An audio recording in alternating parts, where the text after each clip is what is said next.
દુનિયાથી દેવની તો વાત જ ન થાય.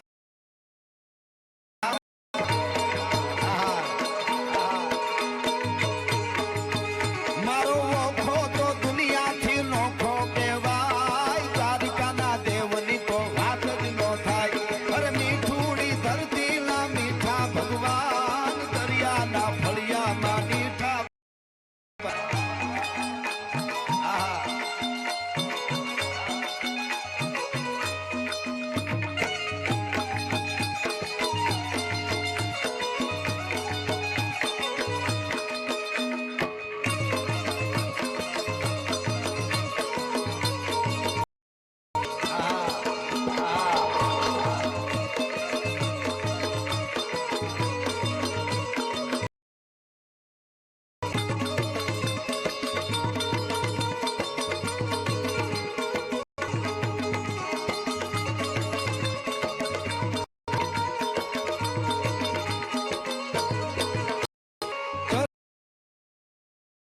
ગંભીર